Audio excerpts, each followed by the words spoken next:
Pessoal, esse aqui é o nosso 15º vídeo ECA comentado. Eu agradeço quem chegou até aqui.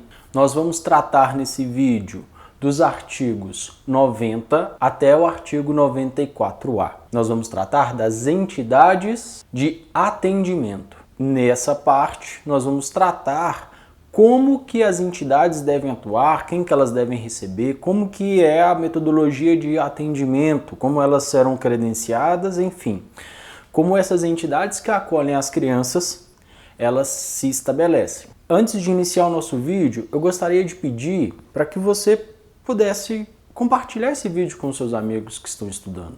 Que você pudesse clicar aqui no gostei, que isso ajuda, né, o vídeo a aparecer para outras pessoas. O YouTube, ele entende que o vídeo com mais joinhas positivos ou mesmo negativos são vídeos mais relevantes. Peço também que você deixe nos comentários os pontos positivos, os negativos, aquilo que pode se alterar para melhorar o vídeo ou mesmo aquilo que já é positivo que você não quer que seja retirado.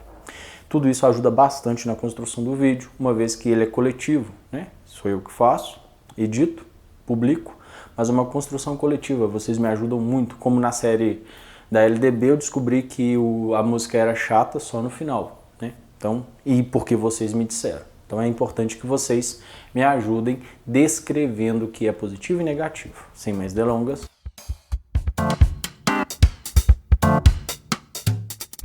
Das entidades de atendimento, seção 1, disposições gerais. Então aqui nós vamos tratar de forma geral como as entidades de atendimento elas atuam. As entidades de atendimento são responsáveis pela manutenção das próprias unidades. Então são elas que vão criar as estratégias para sua manutenção, pintar a parede, arrumar uma porta, fluxo de caixa, documentação, tudo que for relacionado à sua manutenção, para que ela se mantenha, né, em funcionamento. Assim como pelo planejamento e execução de programas de proteção e socioeducativos destinados a crianças e adolescentes em regime D. Então, as unidades elas têm como obrigação a manutenção das suas entidades e também a criação de programas, planejando e executando, destinados a crianças e adolescentes em regime D. Então aqui, quais são esse regime, né, que essas entidades vão trabalhar? 1. Orientação e apoio sociofamiliar. Então esse programa, esse planejamento, ele vai atuar na orientação e apoio sociofamiliar. 2. Apoio socioeducativo em meio aberto. Então vai acontecer ali esse apoio socioeducativo, já é diferente, não é familiar, mas é no educativo em meio aberto, não em uma unidade fechada, enfim. Na colocação familiar, então vai atuar lá na colocação familiar, por uma família substituta, num abrigo ou numa adoção. No acolhimento institucional, que é aquele acolhimento ali inicial, quando há a perda do poder familiar, então aquela criança não pode ficar com a família ou nem com a família estendida, então precisa de um acolhimento, vai atuar nisso. Na prestação de serviços à comunidade, pode ser uma criança, um adolescente que tenha cometido ali um ato infracional, lembrando que criança nem adolescente comete crime, comete ato infracional, e tem como pena serviço à comunidade, então algumas instituições vão atuar nesse processo. Na liberdade assistida, então é aquela liberdade, mas uma instituição está ali assistindo, apoiando, dando apoio para a reinserção familiar aí na comunidade. Na semi-liberdade, que é aquele sistema que o educando, que a criança ou adolescente vai até um determinado lugar, fica durante o dia e à noite vai para sua casa, sua família, ali ele vai estudar, vai comer e à noite só vai dormir com sua família ou nos finais de semana, aí vai depender de cada caso. E na internação, que é quando há um crime grave, né, roubo, furto, sequestro, assassinato, então a pessoa, esse adolescente, essa criança vai ficar internado, né, o que nós chamávamos antigamente de FEBEM. Então tudo isso vai atuar as entidades de atendimento, na sua manutenção, no planejamento e execução de programas para atender tudo isso que nós dissemos. Volte e leia, porque pode cair uma questão assim. As entidades de atendimento atuam em regime D. Cita 3, coloca um que não existe, você tem que marcar a opção incorreta, por exemplo. Parágrafo 1º. As entidades governamentais e não governamentais deverão proceder à inscrição de seus programas, especificando os regimes de atendimento, na forma definida deste artigo, no Conselho Municipal dos Direitos da Criança e do Adolescente, o qual manterá registro das inscrições e suas alterações, do que fará comunicação ao Conselho Tutelar e à autoridade judiciária. Então, tanto as instituições que são governamentais, que são criadas pelo governo, e aquelas que não são governamentais, que pode ser uma ONG, pode ser uma empresa privada, enfim, que não é do governo, tem que fazer ali um cadastro junto a esse conselho para que ele possa atuar. Mas para isso ele precisa especificar o que ele vai executar, em regime de que ele vai atuar. Ele vai atuar no acolhimento familiar, na semiliberdade, enfim, tem que especificar e tem que ser aprovado para tanto. E também o Conselho Tutelar tem que ser comunicado, uma vez que o Conselho Tutelar muitas vezes vai encaminhar essa criança para esse local. Parágrafo 2º. Os recursos destinados à implementação e manutenção dos programas relacionados deste artigo serão previstos nas dotações orçamentárias dos órgãos públicos encarregados da área da educação, saúde, assistência social, dentre outros, observando-se o princípio da prioridade absoluta à criança e ao adolescente, preconizado pelo caput do artigo 227 da Constituição Federal e pelo caput e parágrafo único do artigo 4º desta lei. Então, tanto o município quanto o Estado, a União, quando estiver ali fazendo as dotações orçamentárias, ou seja, direcionando o dinheiro lá no planejamento, um ano antes, né, do que vai ser gasto, fazendo o planejamento orçamentário, né, fazendo orçamento municipal, estadual ou federal, ele vai definir recursos para essas instituições de forma absoluta, pensando e respeitando os princípios constitucionais e do ECA que garantem à criança e ao adolescente prioridade no recebimento de recursos públicos. O recurso ele é direcionado primeiramente à criança e ao adolescente. Se vier a sobrar, vai para as outras áreas. Primeiro para eles, é prioridade absoluta, né, dada tanto pela Constituição quanto pelo ECA. Eu digo quando sobrar, né? Não é bem assim, é tudo dividido, né? De forma a atender a necessidade, né? A gente sabe que parte vai embora na corrupção, mas na teoria é assim que funciona. Ah, professor, mas a teoria não acontece, o ECA é uma bosta, não serve de nada, parará. Tá bom, tudo bem, a gente não tá aqui com o objetivo de criticar a lei, uma vez que o concurso não vai cobrar crítica, vai cobrar a lei. Então, nosso objetivo aqui é fazer você passar. Eu quero que você passe no concurso público. Eu não estou aqui para te ensinar a ser professor, eu não estou aqui para te ensinar como tratar uma criança, eu estou aqui para te ensinar a fazer uma prova, entender a lei e conseguir ser aprovado. É isso. Professor você já é. Entender e aprender como conviver com as crianças, isso é no dia a dia e muitos de nós já temos esse conhecimento, então não estou aqui para ensinar esse tipo de coisa ou mesmo para fazer críticas. Eu poderia fazer, mas a gente perderia tempo e seria inútil para a sua prova. Vamos pensar, você precisa passar na prova. Eu tenho até um vídeo de dicas, eu vou deixar aqui no card, falando sobre isso, né? Que muitas vezes a gente perde tempo criticando a lei ao invés de estudar e na hora da prova a gente quebra a cara. Então, eu não quero que isso aconteça com vocês, eu quero que vocês tenham sucesso. E, para tanto, precisa da lei, não da crítica à lei. A crítica da lei vem após a sua aprovação, quando você estiver dentro da sua comunidade escolar e vá ali lutar pelo que você crê. Parágrafo 3º. Os programas em execução serão reavaliados pelo Conselho Municipal dos Direitos da Criança e do Adolescente, no máximo a cada 2 anos, constituindo-se critérios para a renovação da autorização de funcionamento. Então, a cada 2 anos esse Conselho Municipal dos Direitos da Criança e do Adolescente vai reavaliar, olha, isso está bacana, vamos continuar. Não, esse não está. Houve ali casos de violência contra a criança, abuso, muitas crianças fugiram, não atendeu às necessidades, as crianças os adolescentes que foram para essa instituição de acolhimento familiar acabaram indo para o mundo do tráfico, das drogas, enfim, não houve ali um processo real, então não vai ser renovado, pelo menos a cada 2 anos.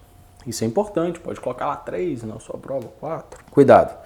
Inciso 1. O efetivo respeito às regras e princípios desta lei, bem como às resoluções relativas à modalidade de atendimento prestado, expedidas pelos Conselhos de Direito da Criança e do Adolescente, em todos os níveis. Então, para que essa reavaliação aconteça, tem que ter respeitado, né, esses princípios constitucionais do ECA e as várias resoluções que vão sendo distribuídas e publicadas durante o tempo. 2. A qualidade e eficiência do trabalho desenvolvido, atestado pelo Conselho Tutelar, pelo Ministério Público e pela Justiça da Infância e da Juventude. Então, isso vai haver ali uma avaliação um pouco mais abrangente, né? Respaldado por outros instrumentos, por outras entidades de grande importância, como o Ministério Público, como da Justiça da Infância e da Juventude, como o próprio Conselho Tutelar. 3. Em se tratando de programas de acolhimento institucional ou familiar, serão considerados os índices de sucesso na reintegração familiar ou na adaptação à família substituta, conforme o caso. Então, para as instituições que tratam do acolhimento familiar, eles vão analisar a reintegração na família ou adaptação na família substituta como critérios para essa reavaliação. 91. As entidades não governamentais somente poderão funcionar depois de registradas no Conselho Municipal dos Direitos da Criança e do Adolescente, o qual comunicará o registro ao Conselho Tutelar e à autoridade judiciária da respectiva localidade. Então, as instituições não governamentais, aquelas que não são do governo, ONGs, empresas, por exemplo, associações, enfim, só terão o seu registro, só poderão funcionar após o registro, tanto no conselho, que nós já dissemos da criança e do adolescente, quanto no conselho tutelar. Parágrafo 1º. Será negado o registro em entidade que? Então, a entidade foi lá e fez o pedido, mas vai ser negado se, linha A, não ofereça instalações físicas em condições adequadas à habitabilidade, higiene, salubridade e segurança. Então, por exemplo, vai acolher as crianças na semi-liberdade, mas não tem um espaço para que as crianças fiquem ali de forma saudável, é apertado, vai atender 50 crianças num espaço de 40 metros quadrados, é impossível, não tem banheiro, não há divisão entre os banheiros, não está adequado, o sanitário não é adequado a uma criança pequena. Então, enfim, essa estrutura física ela é necessária e ela precisa estar adequada às necessidades da criança. B. Não apresente plano de trabalho compatível com os princípios dessa lei. Então, por exemplo, coloca que a criança ou adolescente que não cumprir as regras vai ser castigado de joelho no milho. Isso não é permitido pelo ECA, ou que o adolescente e a criança terão que executar trabalhos de quebrar pedra para se pagar ali naquele processo. Não convém com a lei não permite isso, então não pode. C. Esteja irregularmente constituída, então, por exemplo, tem pessoas que não poderiam estar ali naquele corpo que forma aquela instituição, então também não pode. Que tem em seus quadros pessoais pessoas inidôneas, ou seja, pessoas que já foram presas, pessoas que são procuradas pela justiça, que não têm bons antecedentes, né, criminais, por exemplo. Não se adequar ou deixar de cumprir as resoluções e deliberações relativas à mobilidade de atendimento prestado expedidas pelos Conselhos de Direitos da Criança e do Adolescente em todos os níveis. Então, não cumpriu, baixou ali uma norma, ele não cumpriu, não fez cumprir, por exemplo, agora é necessário ter corrimão em todas as escadas e ele não executou essa diligência, essa obrigação. Então, não vai ser renovado, vai ser negado. Parágrafo 2º.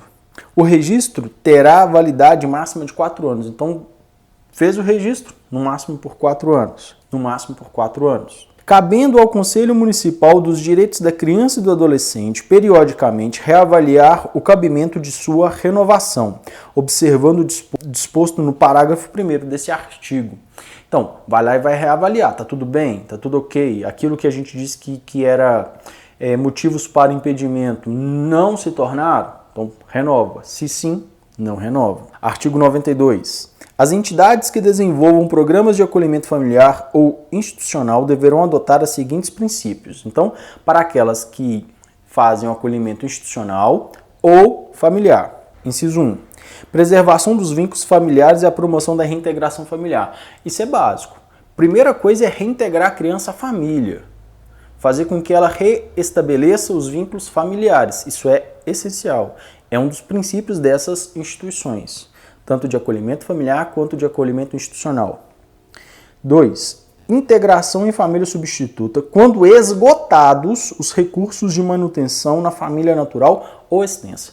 Não tem como, é impossível. Aquela criança foi estuprada pelo pai, o tio participou, o avô sabia, a família toda ali, toda a família estendida estava no meio daquele crime. Não tem como a criança ficar, estou exagerando muito no caso. Então, ela vai para uma família substituta. 3. Atendimento personalizados e em pequenos grupos. Então, o atendimento tem que ser personalizado para uma criança só ou em pequenos grupos, nada muito grande, nada em massa, né, para ser ali bem pessoal. 4. Desenvolvimento de atividades em regime de coeducação, então tudo vai estar relacionado à educação de alguma forma. 5. Não desmembramento de grupos de irmãos, então tem um grupo de irmãos lá, 5 irmãos, não vai desmembrá-los, não vai levar cada um para uma instituição diferente ou para uma família substituta diferente, vai sempre tentar mantê-los unidos para que a união familiar permaneça, isso é fundamental. 6. Evitar sempre que possível a transferência para outras entidades de crianças e adolescentes abrigados, então evitar ficar mudando a criança, né? A criança fica um mês nesse abrigo, um mês no outro, não tem vínculo. Começa numa escola, vai para outra. Não dá. Então, esse é o objetivo da lei, manter os vínculos, criar vínculos, né, mais reais da criança com a comunidade local. A gente vai ver também que a criança tem que participar das atividades locais. É o próximo lá.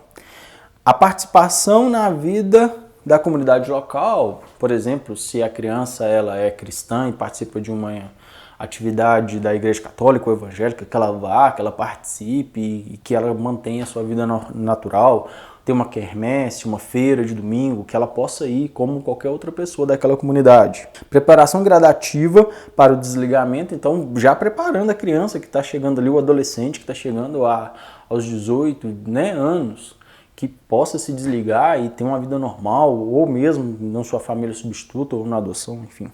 Participação de pessoas da comunidade no processo educativo. Então, você está numa comunidade que tem um grupo quilombola, que traga o grupo quilombola para ali trabalhar, aquela criança participa desse grupo, ou, enfim, trazer a comunidade para participar. Parágrafo 1º. O dirigente da entidade que desenvolve o programa de acolhimento institucional é equiparado ao guardião para todos os efeitos do direito. Então, o dirigente da instituição, ele tem o mesmo poder e as mesmas obrigações do guardião, que a gente já viu lá no início da lei. Volte e retome esses conceitos. Parágrafo 2º.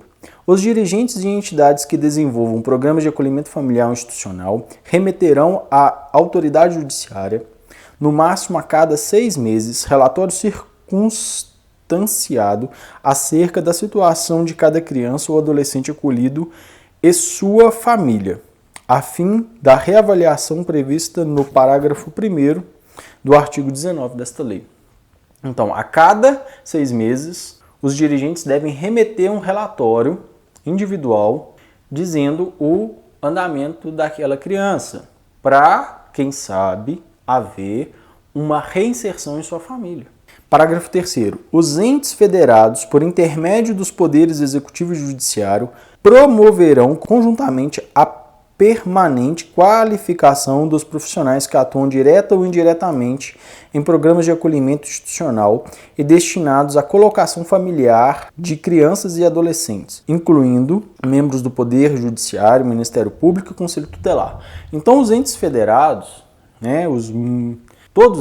todos os entes federados, municípios, estados, vão promover ações para a formação continuada das pessoas que estão ali na lida diária com esse público. Não só os educadores, não só os guardiões, não só os dirigentes, mas também os membros do Ministério Público, os membros do Poder Judiciário e do Conselho Tutelar. Todos devem estar ali afiados no que há de mais moderno da legislação, da pedagogia, do tratamento, que estão ali relacionados à sua lide diária. 4.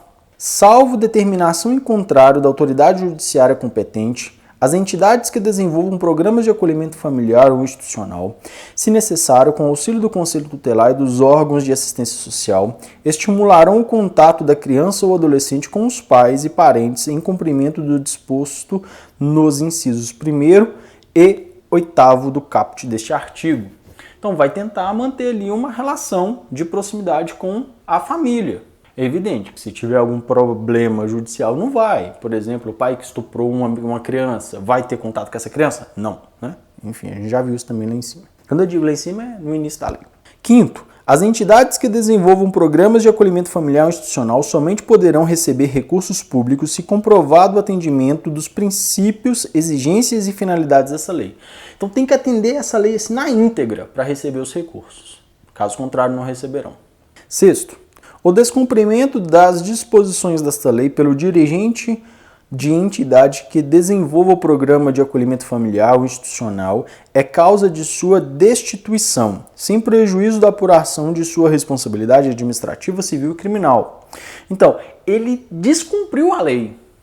Então, ele vai ser punido civilmente, criminalmente e administrativamente. Ele vai ser responsabilizado em todas as esferas possíveis, para que isso não volte a acontecer.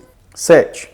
Quando se tratar de criança de 0 a 3 anos em acolhimento institucional, dar-se-á especial atenção à atuação de educadores de referência estáveis e qualitativamente significativos, às rotinas específicas e ao atendimento das necessidades básicas, incluindo as de afeto como prioridade.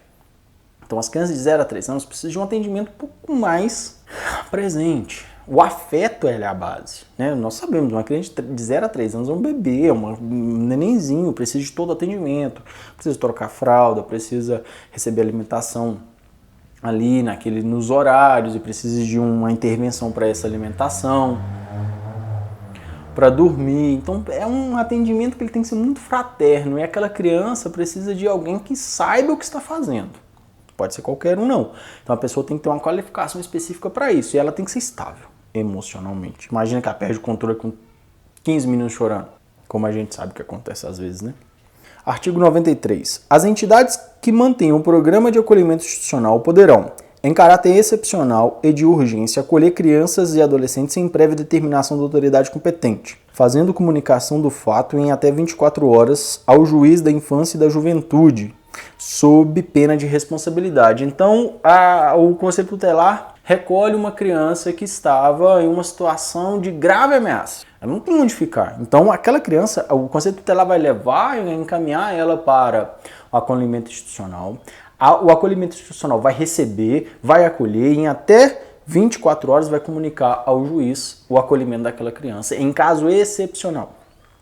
Caso excepcional mesmo. Normalmente o Conselho Tutelar já comunica a justiça, já vai com a polícia, mas dependendo da situação não é possível.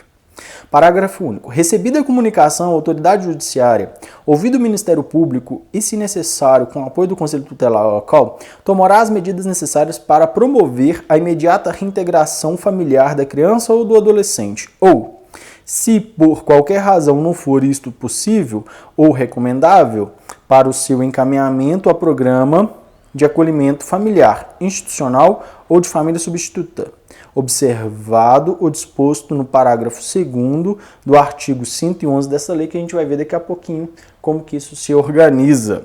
Então, recebeu, vai tentar ali o mais rápido possível reintegrar aquela criança à sua família ou à família estendida, ou um acolhimento institucional, caso não seja possível. Artigo 94.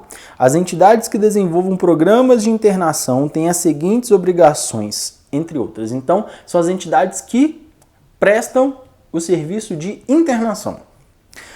Primeiro, observar os direitos e as garantias que são titulares os adolescentes. Então, os adolescentes ali que estão em uma internação, eles são titulares de direitos, eles gozam de direitos, simplesmente por ser humano, né? A gente já viu isso aí, que se você ainda não viu os vídeos dos direitos humanos, clica aqui no card que vai estar lá também.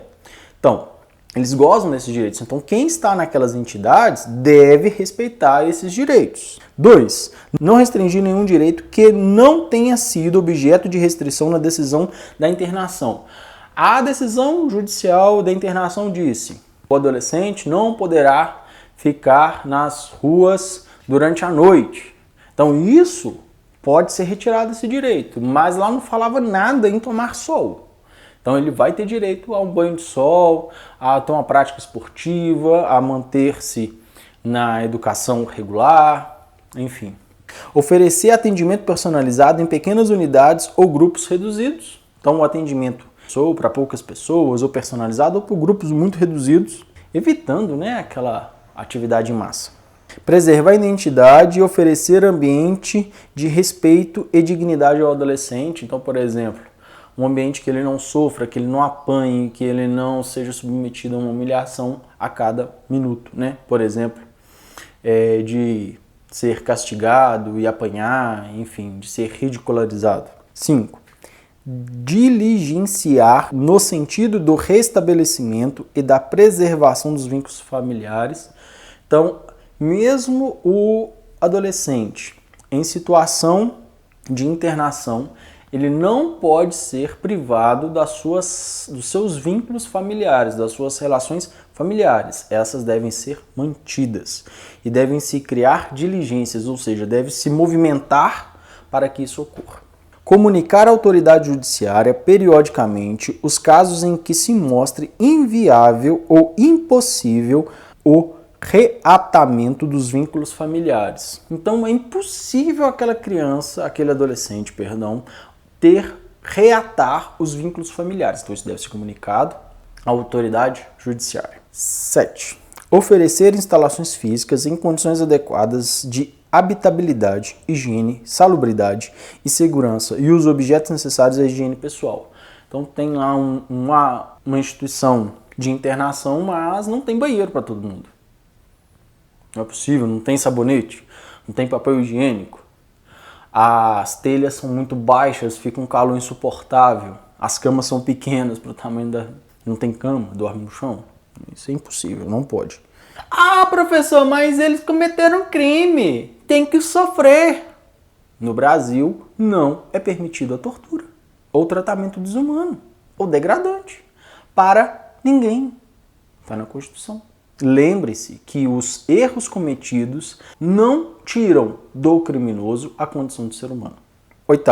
Oferecer vestuário e alimentação suficientes e adequados à faixa etária do adolescente atendido.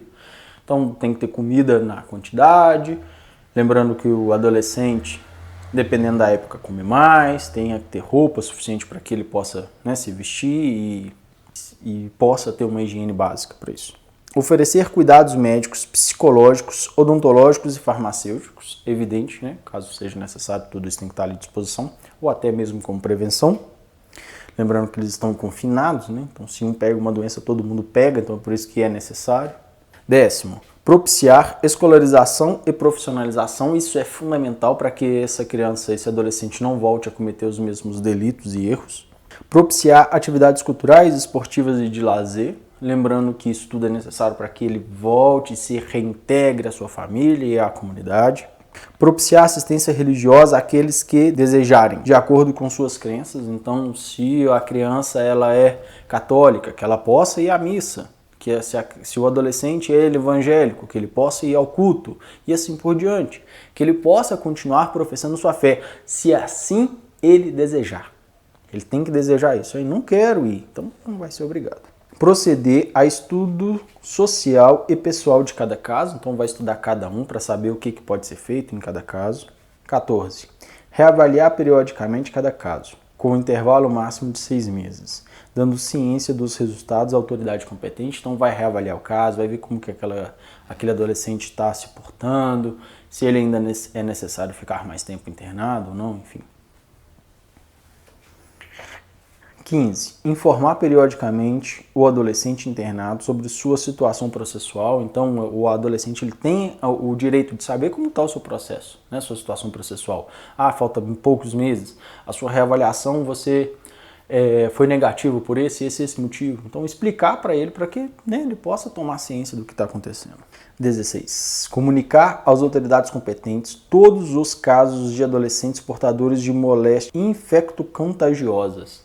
Então o adolescente, ele foi diagnosticado com AIDS. Então tem que ser comunicado à autoridade competente, né, deste caso específico. Fornecer comprovante de depósito dos pertences dos adolescentes. Então, os adolescentes, quando eles foram internados, tinham uma roupa, sapato. Então, tudo isso tem que ter um comprovante de depósito, né, para que ele possa reaver quando ele for reinserido à sua família ou à comunidade. Manter programas destinados ao apoio e acompanhamento de egressos.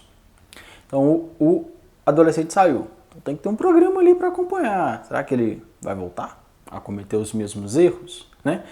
Manter programas destinados ao apoio e acompanhamento de egressos. O adolescente saiu, como que ele vai ser inserido? Ele precisa de um acompanhamento, de uma tutela, de uma ajuda, para que não volte a cometer os mesmos equívocos, na teoria, né? 19. Providenciar os documentos necessários ao exercício da cidadania àqueles que não os tiverem. O adolescente não tinha carteira de trabalho, CPF, título de eleitor, né, caso seja maior de 16 anos. Então, que isso seja providenciado para que ele possa arrumar um emprego, trabalhar. 20. Manter arquivo de anotações onde constem data e circunstâncias do atendimento. Nome do adolescente, seus pais ou responsável, parentes, endereço, sexo, idade, acompanhamento de sua formação, relação de seus pertences e demais dados que possibilitem sua identificação e a individualização do atendimento. Então, tem ali um banco de dados mínimo, né, com todas as informações possíveis do adolescente. E quando eu digo mínimo, porque é mínimo mesmo, né, aquilo que para identificá-lo, para fazer um atendimento individual, independente de quem ali esteja, né. Mudou um sócio-educador. O próximo sócio-educador, um assistente social, vai ter acesso àquelas informações e vai poder dar continuidade ao trabalho. Parágrafo 1º.